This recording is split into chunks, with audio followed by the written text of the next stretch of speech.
centralising authority from a much lower level. So this integration issue. We have 9 minutes left. I'll need a few minutes to sum up. So I know probably there are lots of questions, but I really would like to finish giving the panel one last round. Okay, 2 more though. Sorry, one here, and then one there, and then to the panel, please. Okay, just to, by the way, Bruce Strauss, Care International. Just to pick up on the risks of integration, I think also coming up back to Kai Kim's question of what does it look like on the ground, and what you're seeing is that by integrating too fast, we're losing a lot of these strengths that come with the different sectors, because by doing it too fast and money coming through, we're taking things from ecosystem priorities and we're calling it human adaptation, taking things around human adaptation and integrating infrastructure. Simply by saying it doesn't make it so. So I think we have to be very careful by going too fast. And if we don't recognize the differences and the often competing priorities between the different sectors around human adaptation, around ecosystems, around infrastructure, then we're not going to be able to maximize synergy between those multiple sectors. Final point is also on the, do we need more research? Yes. Not only around science, but also around differential vulnerability at the household level. Because I think vulnerability is much more complex than we're making it out to be right now. There's a lot of sensitivities and a lot of different determinants to exposure and sensitivity. So unless we understand that, in addition to the science modeling, we won't be able to reach those most in need. Thanks much. Last one, please. Thank you very much. My name is Magnus Torell from Southeast Asian Fisheries Development Center. You have to follow up on integration. It's kind of interesting. In many cases, you lose out as the fisheries is no longer there. And in the same is the context of the climate change, it tends to be a little bit artificial.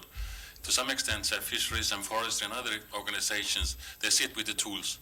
We work with the communities, we increase the organizational capacities, we cannot try to rehabilitate some mangroves for the fish. Of course, we do that also for the climate change. We reduce the fishing capacity, now we reduce the emissions. So many things are already being done, we just have to do it a little bit better, and perhaps have a little bit more money to do it even better. Thank you. We'd all like that, I'm sure. We really are running out of time, and we must keep to time, otherwise the day gets missed. But I'd really ask the panel if there are any last comments or reflections you'd like to make, especially on this issue of perhaps the scepticism of integration, without regard to the menial consequences of that. Please. So, as for the integration, Chi An already said the prioritization in the process, policy making is very important. I think many countries we have same situation, and integration process we must prioritize the actions in different sectors. In that case, maybe we have to we have to hide the low priority actions. And I'm afraid we may hide big uncertainties, the ice sheet issues. The ice sheet, melting ice sheet has a great uncertainty in climate science. And I hope assessment report, fifth assessment report will provide some solution or direction.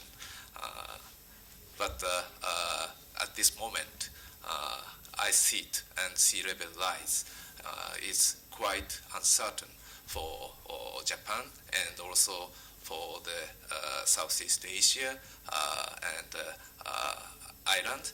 So this issue, I'm afraid, policymaker may hide the ice sheet uncertainty.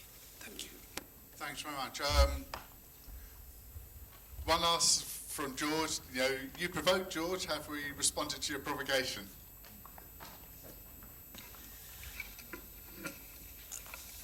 Well, I think Louis thinks we can end up on a note of skepticism. I'm not going to allow him to do it. So that's the response to the provocation. The way I would look at it, I think trying to look for the so-called win-win is living in a world of illusion. I don't think we need to get into a world of illusion by looking for pure win-win. There is no question of having an omelette without breaking an egg. And it's a question of how we rationalize this as human beings. A technique that we have used consistently and found it to be useful is the parallel track of the clinical science based on one end. So you do the science-based analysis and planning on one end, but at the same time carrying on the perception and negotiation based on the other, and consistently go on informing both ways. This, you don't do win-win, but people start recognizing each other's positions. And that actually allows us to be much more open-minded and flexible in terms of bringing these different players and issues together. So even though I provoked, I'm also not going to end on a skeptical note. Thank you. Thanks very much, George. Okay, let me, 2 minutes, try and capture what we've heard today. Impossible, of course. I think, well, firstly, you know, the discussion today has really, I think, reflected the uncertainty about this uncertainty. You know, the issue of, you know, cross-sectoral integration, horizontal integration is something that's always coming up. Sometimes an excuse for doing nothing. You know, oh, I can't do anything because we don't have a, you know, framework for coordination or integration, etc. On the one hand, you know, this is recognised, I think, as a very important issue. I think if I try to summarise what I think has been the you know, if there are any possible conclusions from this type of discussions, firstly, integration is important, but secondly, it's not a magic bullet. It's not the only answer, it's not a panacea. And thirdly, it doesn't have to be perfect. You know, that we need to have, if you like, a minimal level of integration, what in statistics we call optimal ignorance. Not how much do we need to integrate, but how little do we need to integrate to be effective. That there are certain fundamentals, and I think from, you know, if you like, the centre to the bottom, you know, you can worry whatever you want about, you know, bureaucratic architecture, but unless there's a basic foundation of rights and entitlements on the ground, there's a level at which that doesn't matter, because it's not going to matter anyway. And that's certainly something that needs to be coherent and coordinated across the whole framework of rights and entitlements to resources and government institutions and services and so on. And that's something, you know, the ones then looking at integration doesn't just in terms of operational planning, but integration in terms of the fundamentals upon which, you know, the societies and economies are built. I think also there's a sense from both the ministry people here, if you like, that something that is very, very important, that is a fundamental from their perspective, is integration doesn't have to be everything, but you do need a coherence of, if you like, the mission in terms of a shared across-government development agenda and targets. That, you know, people are working to a common purpose, that's an agreed and understood purpose. That doesn't mean everything has to be coordinated with everybody, but unless you've got this shared mission or vision, if you like, against which one must be measured, then you're going to get people moving in extremely different directions, and that can be inherently destructive in its nature. And then on the nature of, if you like, you know, how we support and, you know, work to this, the first comment from Pradeep, you know, really sits with me, which is, you know, don't use this as an excuse for not action. Whilst we don't know everything we must do, we have priorities, and these are being established by governments, and there are many things we do know we can do now. Let's not try and do everything at once. Let's, you know, walk before we run.